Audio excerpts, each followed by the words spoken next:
Assalamualaikum warahmatullahi wabarakatuh.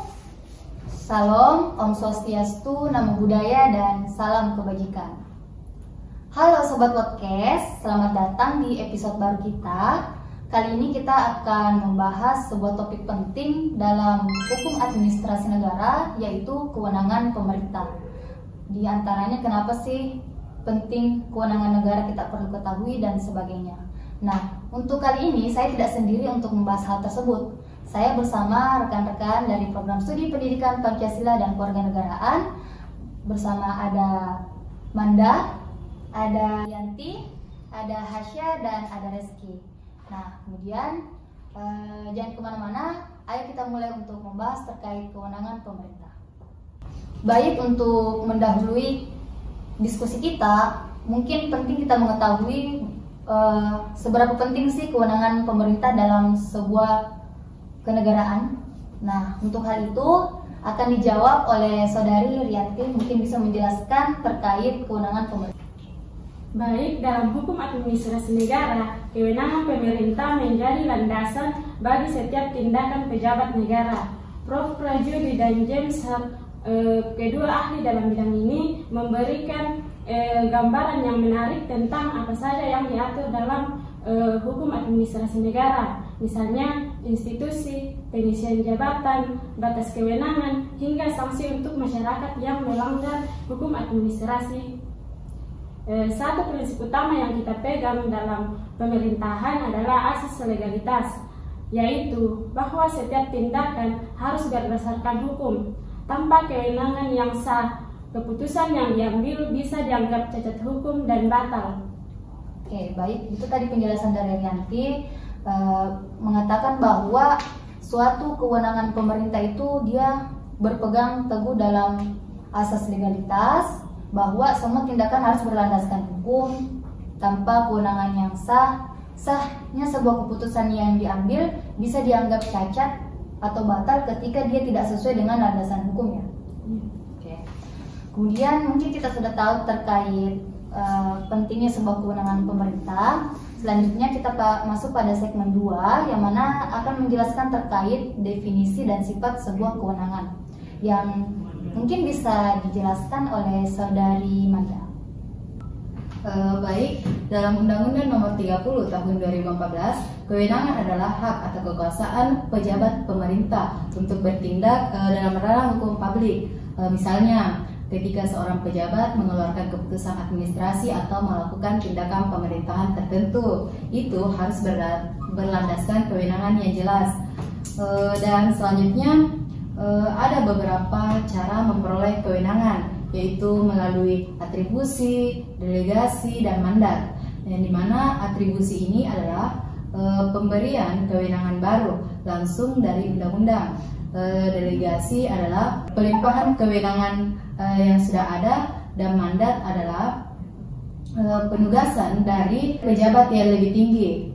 Menariknya, mandat di sini itu bisa diberikan kepada yang bukan bawahan, asalkan memenuhi syarat-syarat tertentu. Selain itu, kewenangan pemerintah juga memiliki sifat khusus. Contohnya, kewenangan itu selalu terikat pada waktu tertentu dan tunduk pada batasan hukum, baik itu tertulis maupun tidak tertulis, seperti asas pemerintahan yang baik.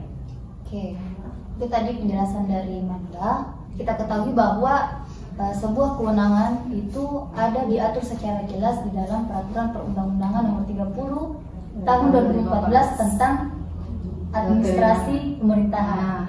Oke, di sana mengatur terkait apa itu kewenangan, di mana dalam undang-undang dijelaskan bahwa kewenangan itu adalah hak atau kekuasaan pejabat pemerintah untuk bertindak dalam ranah hukum publik. Kemudian ada beberapa kewenangan yang bisa diambil oleh pejabat negara, seperti tadi atribusi, delegasi, dan mandat. Nah, itu adalah kewenangan, itu adalah definisi dari kewenangan dan sifatnya.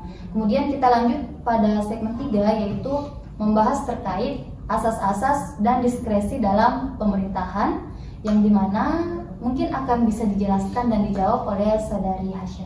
Farhanisa. Oke, baik.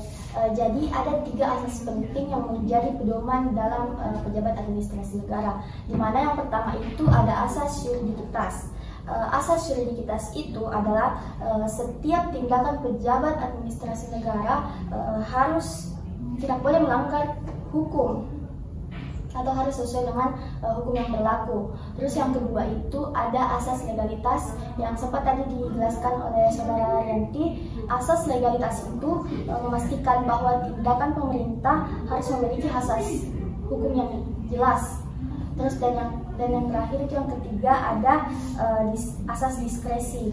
Di mana asas diskresi itu kebebasan pejabat untuk mengambil keputusan ketika keputusan tersebut belum ditetapkan secara spesifik. Namun asas diskresi ini terbagi menjadi 2. Yang pertama itu ada diskresi terikat atau di mana pilihan sudah ditentukan oleh peraturan, dan yang terakhir diskresi bebas, di mana pejabat bisa membentuk keputusan baru. Mungkin itu, Kak. Oke, kalau berbicara soal diskresi ini menarik ya, karena ada 2 macam diskresi yang dapat dilakukan oleh pejabat negara. Ada yang terikat dan ada yang bebas. Nah, kalau yang terikat ini mungkin dia jelas ya. Tapi kalau bahas lagi tentang diskresi kebebasan, itu bisa disalah artikan oleh beberapa pejabat nantinya, apalagi bisa terjadi yang namanya sebuah abuse of power atau penyalahgunaan kekuasaan. Selanjutnya mungkin kita bisa bahas tentang asas umum pemerintahan yang baik, yang mana akan dijelaskan oleh Reski. Kira-kira Reski, menurut Anda bagaimana sih yang disebut sebuah asas umum pemerintahan yang baik? Baik, terima kasih atas kesempatannya.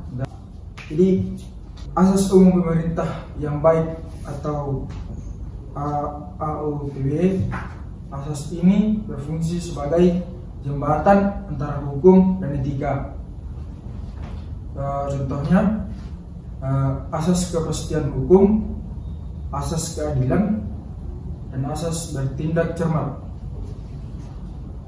Menjalankan pemerintahan dan menjadi acuan saat masyarakat membuat keputusan pemerintah. Oke, itu terkait asas umum pemerintahan yang baik ya, Reski. Jadi kita perlu ketahui juga bahwa asas umum pemerintahan yang baik ini juga diatur dalam Peraturan Perundang-undangan Nomor 30 Tahun 2015 terkait administrasi pemerintahan. Di sana jelas sekali batasan, tindakan, dan segala bentuk kewenangan dari pemerintah itu diatur jelas dalam hal itu, dalam peraturan perundang-undangan itu. Kemudian teman-teman, mungkin itu saja sedikit diskusi podcast dari kami.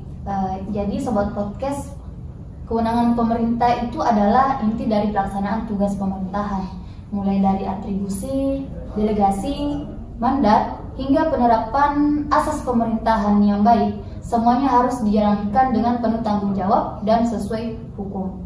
Ingat, administrasi negara yang baik menciptakan pemerintah yang adil, efisien, dan transparan. Terima kasih sudah mendengarkan episode ini. Jangan lupa follow akun YouTube kami dan kita bagikan ke teman-teman. Thank you. Assalamualaikum warahmatullahi wabarakatuh.